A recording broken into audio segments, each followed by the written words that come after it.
Real-time clock, which provides the current time, means in our mobile phones or our digital watches, it contains the current time.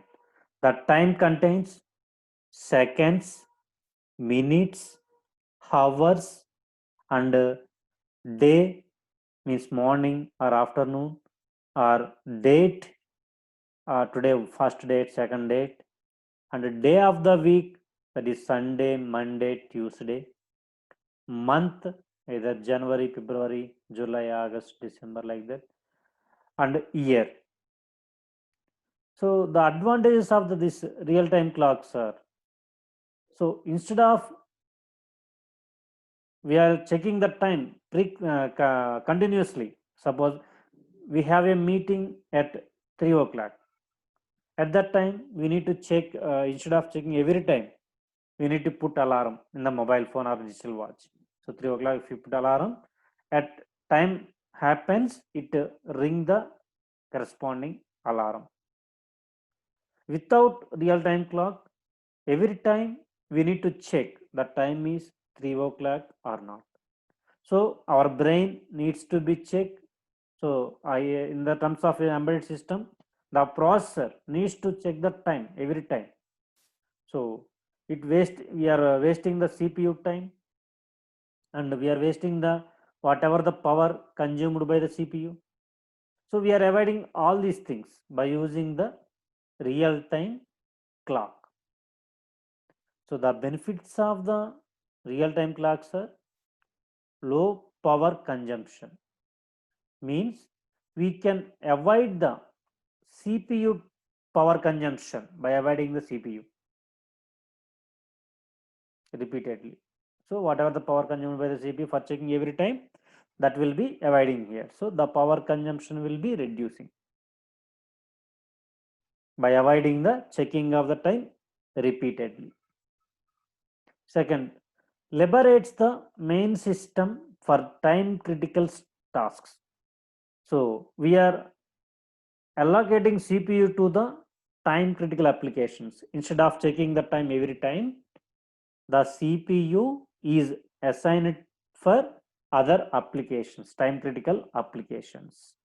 So we can efficiently utilize the CPU by allocating the CPU to the time critical applications. Next, increased accuracy if compared to other methods. So automatically, first we are executing the highest priority tasks or time critical tasks. So by default, we can improve the accuracy. So a GPS receiver can cut down its startup time by comparing the current time as per the real-time clock with the moment of last signal. So it compare the current time with the last signal. If any deviation is there, that will be avoiding. If it has been less than a few hours, then the previous inference is still usable. With the option of alternative power source with real-time clocks, they can continue to keep time while primary power source is being unavailable. So it contains internal on-chip battery for providing the current. Even we shut down the systems, the time will be running internally. For that, we are providing some external separate battery. So you can check, even you shut down your systems or your embedded systems, whenever device is on, the time is updated automatically. Means internal, even the system is shut down, that is worked. This alternative source may be a lithium battery or a super capacitor. The alternative source may be a lithium battery or a super capacitor. Further, we are using a separate battery for measuring the clock current time, even the power is off. So see the block diagram. This is the real-time clock with external power source. So even the embedded system is off, Internally, the real-time clock will be works by with the help of external battery. Next, motion control peripherals.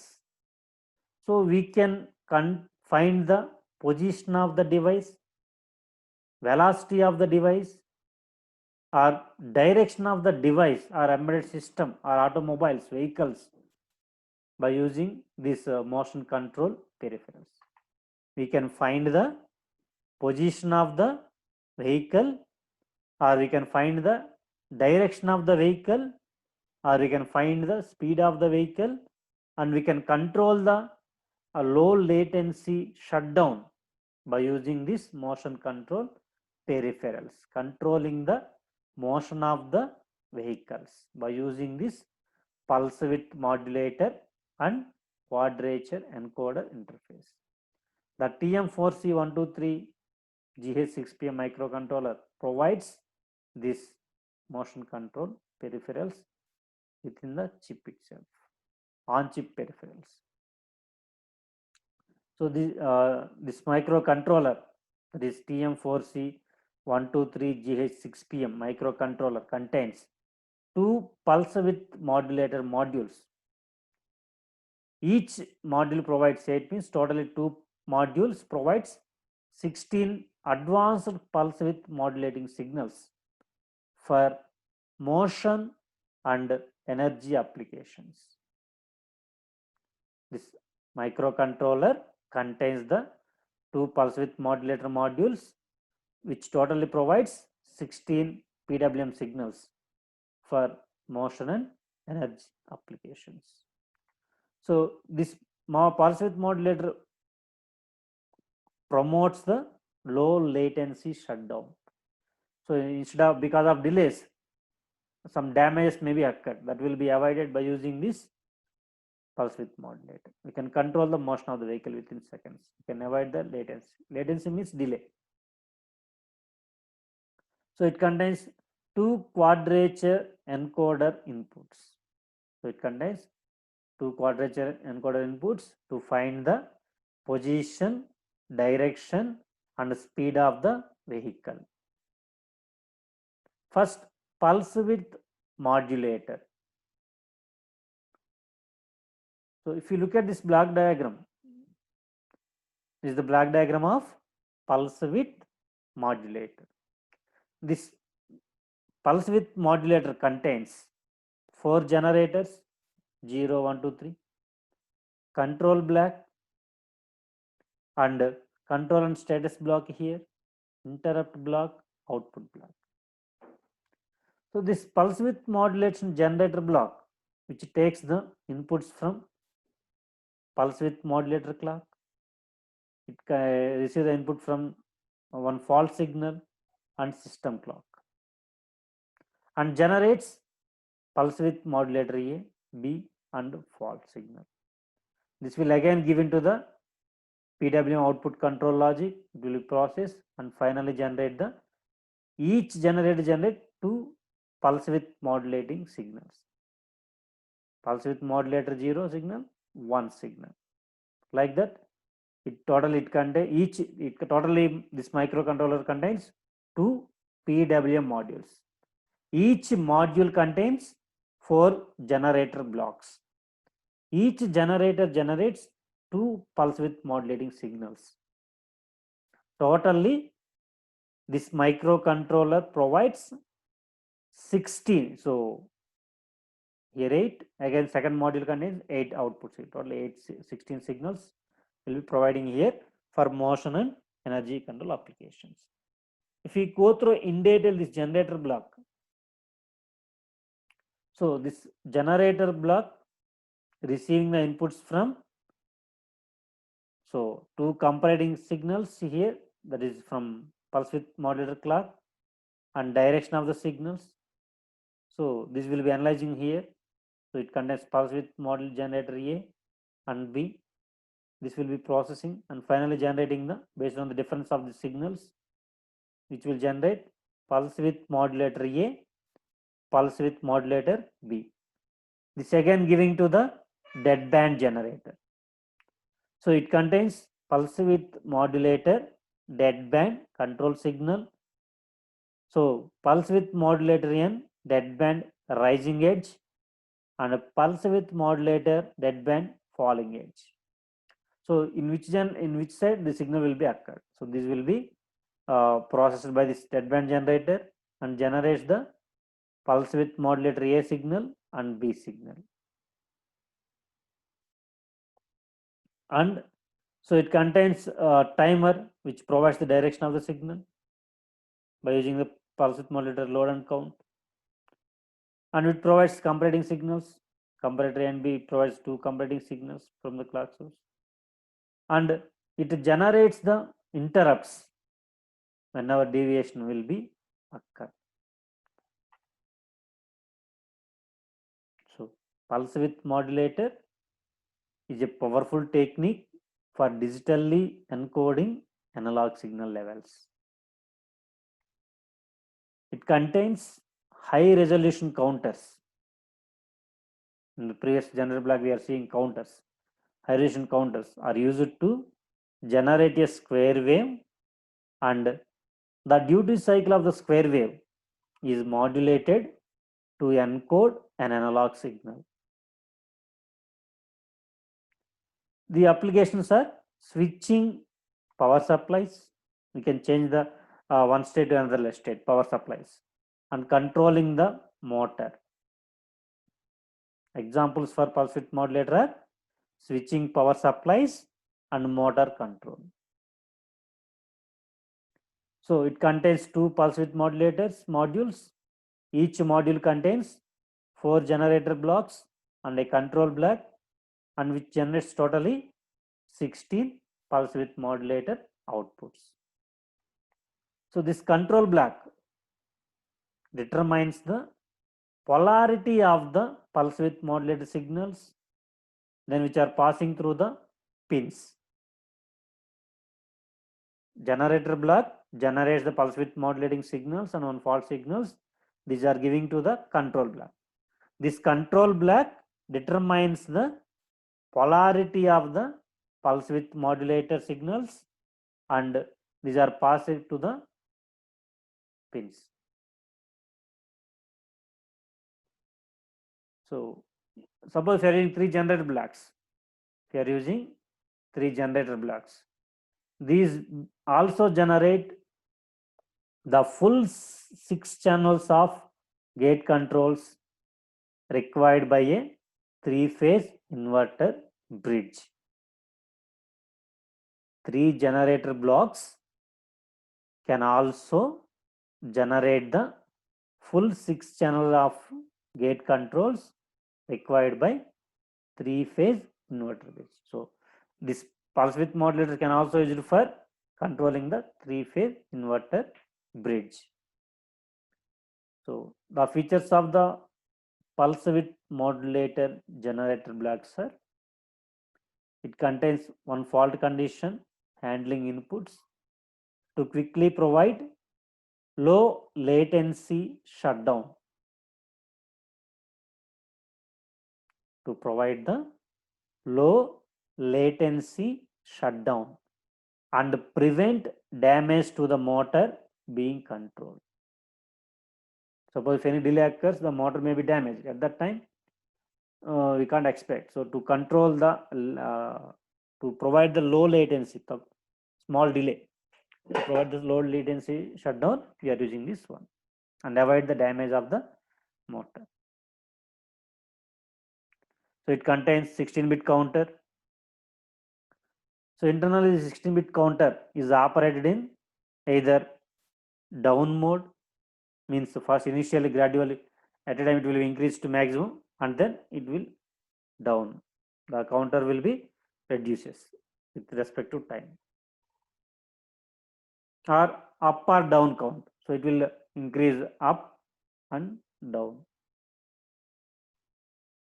Next, output frequency controlled by a 16-bit load value.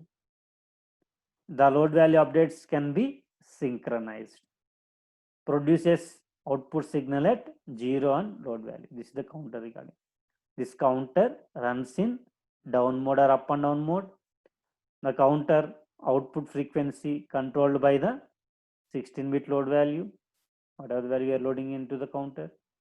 And the load value updates can be synchronized, and counter produces the output signal at 0 and load value. So next, two pulse width modulator comparators. If you look at this generator block, it contains two comparators. So this comparator value updates can be synchronized. It produces output signals on match. Next, generator block. So this signal generator block produce the output pulse width modulator signal is constructed based on the action taken as a result of the counter and pulse width modulator comparator output signals. This pulse width modulator signals will be depends upon the counter output signal and comparator output signals. It produces two independent pulse width modulator signals, A and B.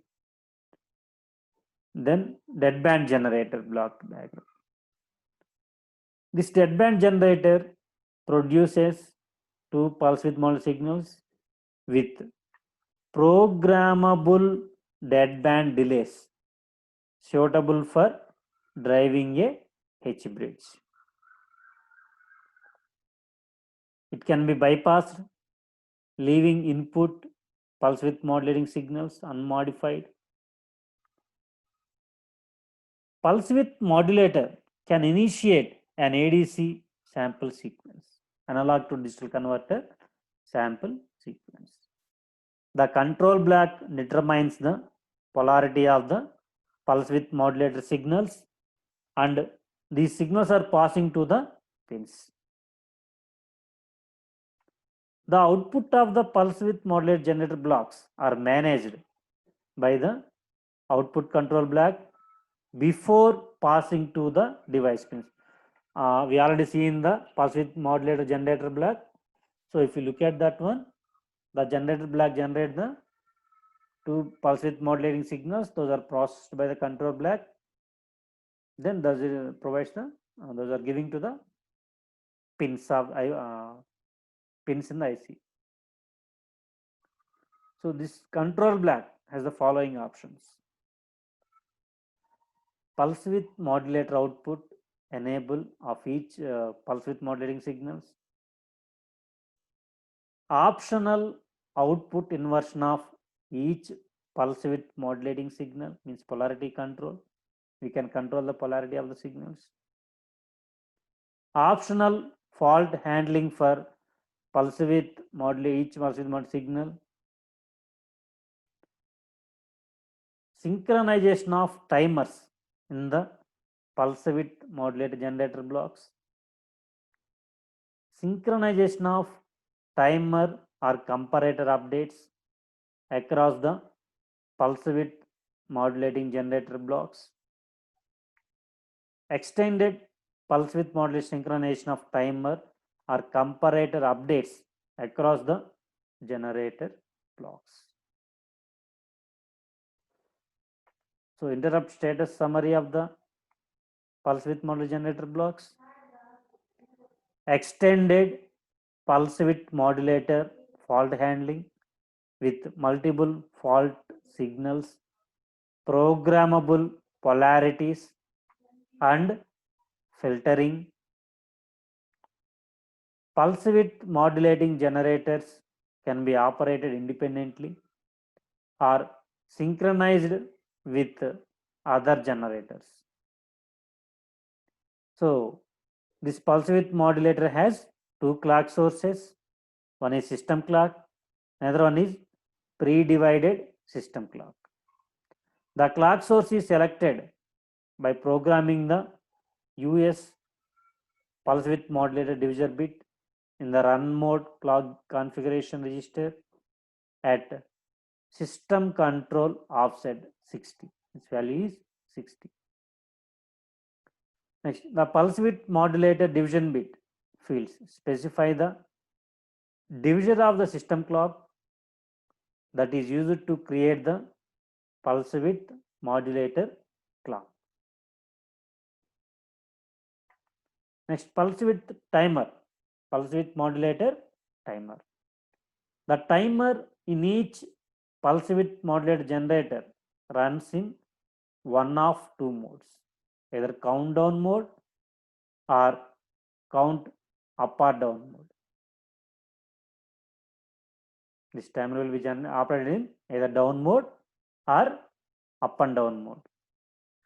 In down mode, in countdown mode, the timer counts from the load value to 0 and goes back to the load value and continues the counting down. In count up and down mode, the timer counts from 0 up to the load value, 0 to maximum value, and back down to 0, back up to the load value, and so on.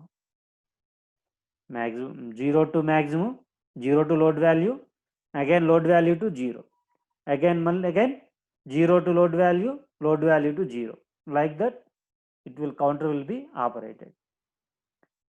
Generally, count down mode is used for generating left or right aligned pulse width modulating signals, while the up and down mode is used for generating center aligned pulse width modulating signals. Next, comparator. Comparator, each pulse width mode generator has two comparators that monitors the value of the counter. When either comparator matches the counter, the output a single clock cycle with high pulse labeled comparator A and comparator B. Like the comparator generates these two signals. Comparator has two comparators that monitors the value of the counter. Whenever either comparator matches the counting value, it output a single clock cycle with high pulse labeled as comparator A and comparator B. So see here in the countdown mode. In the countdown mode, it counts from 0 to load value, then load value to 0. Like this, counting will be happens. So the comparator A, that is comparator A here, and now it is the comparator A value, and comparator B value this one, and this is a load value and 0 value. The same procedure will be continuing here. Counting from 0 to load value to 0. Similarly here, up and down mode. In up and down mode, the counting starting from 0 to load value and load value to 0. Based on this, so load value here, centrally aligned signals. Previously, so left or right aligned signals here. Load signal is left side aligned or right side aligned.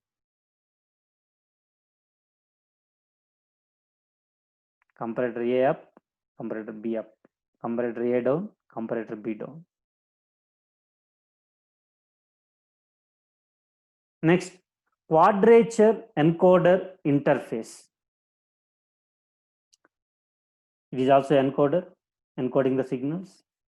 It is also known as two-channel incremental encoder, which converts linear displacement into a pulse signal. Encoding means encoding the signals. So it is also known as two-channel incremental encoder, which converts linear displacement into pulse signals. By monitoring both the number of pulses and the relative phase of two signals, we can track the position, direction of rotation, and speed of the device. So whatever the input signal pulses we are getting, we are comparing two pulses to the which are coming to the quadrature encoder interface, and compare the two signals, and we can find the position, direction of rotation, and speed of the device. In addition, this quadrature encoder interface contains the third channel, that is also called index signal. It is used to reset the position counter. It is used to reset the position counter. So this microcontroller TM4C123GH6PM microcontroller includes two quadrature encoder interface modules, which interprets the code produced by the encoder will to integrate position over time and determine the direction of rotation. Each quadrature encoder interface module interprets the code produced by the quadrature encoder will to integrate position over time and determine direction of rotation. In addition, it can capture a running estimate of the velocity of the encoder wheel.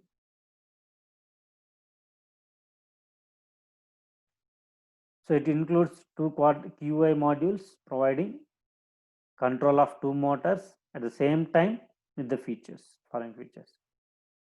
Position integrator that tracks the encoder position.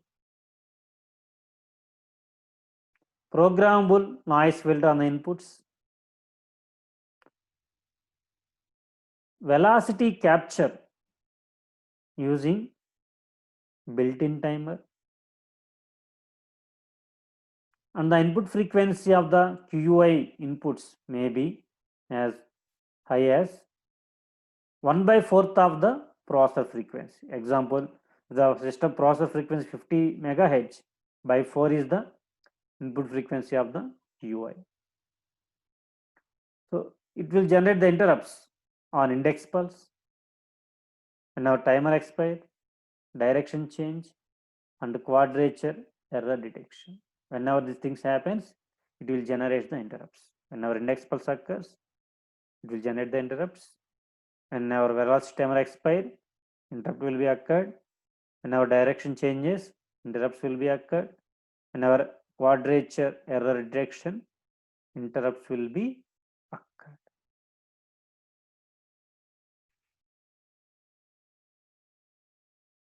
So it receives the two signals, phase A and phase B signals. It compares these two signals.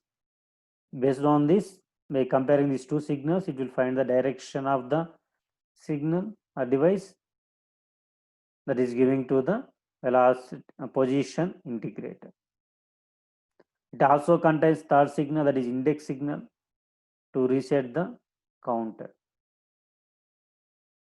Next, it contains the velocity pre-divider. By using this clock, it will be divided and given to the velocity accumulator, velocity timer. So this will generate the interrupts. This QI provides the interrupts whenever the index signal is over, or direction will be changes, or this velocity timer will be expired. At that time, this interrupt controller generates the interrupts. It contains interrupt enable pin, raw interrupt status, quadrature encoder interface, interrupt status clear, like that. This position integrator contains maximum position and position. Similarly, elastic calculator contains count and speed. Velocity timer contains time and load values, control and status. This is the block diagram of the quadrature encoder.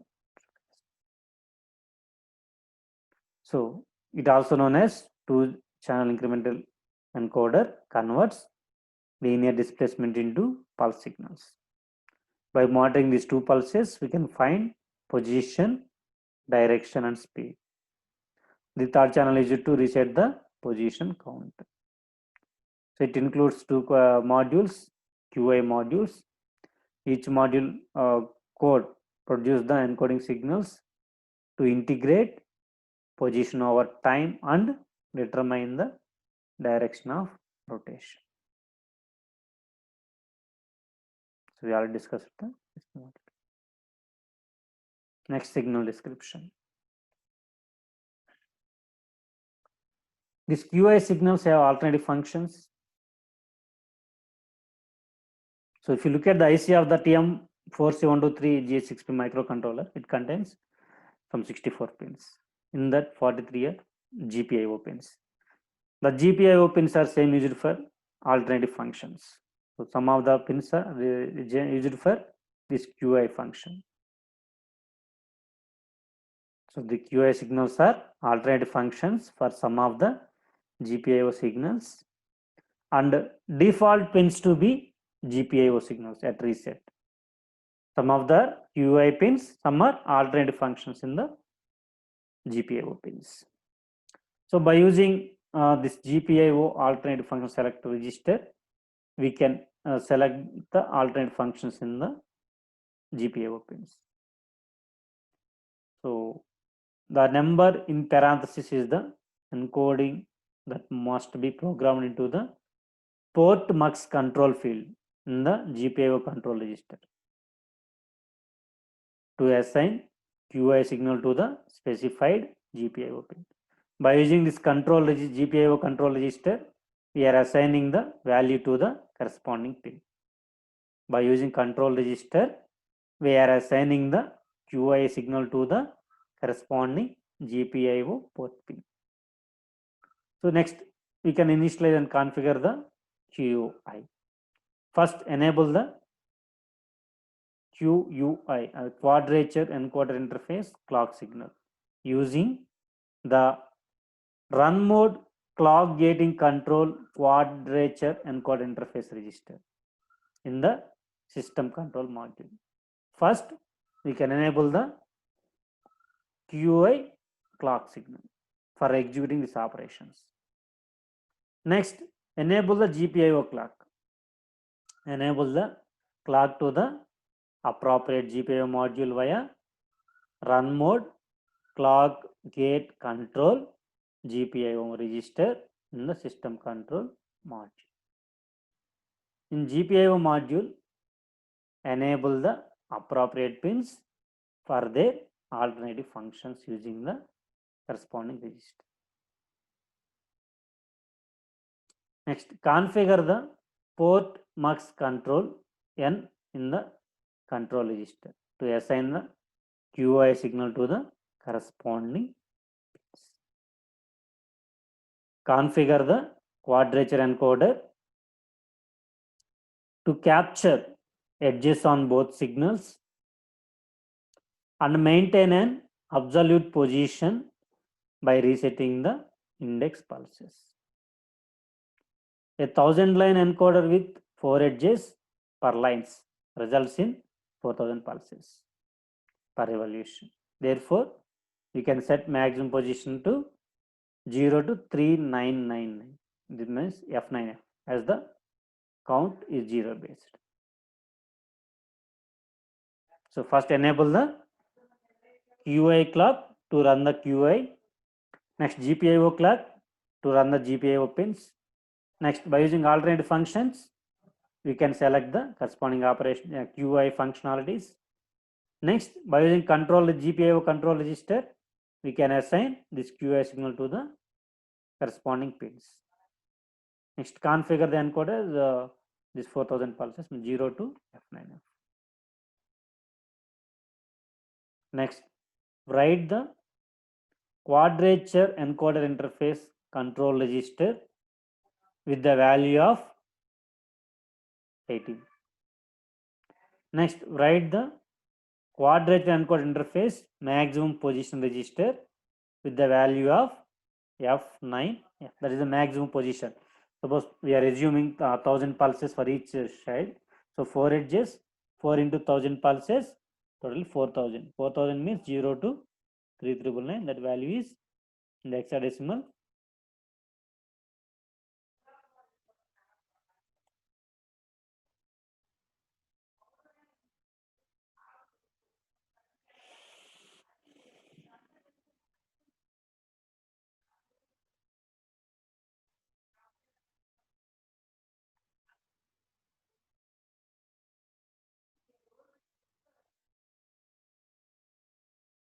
So we are running F9F.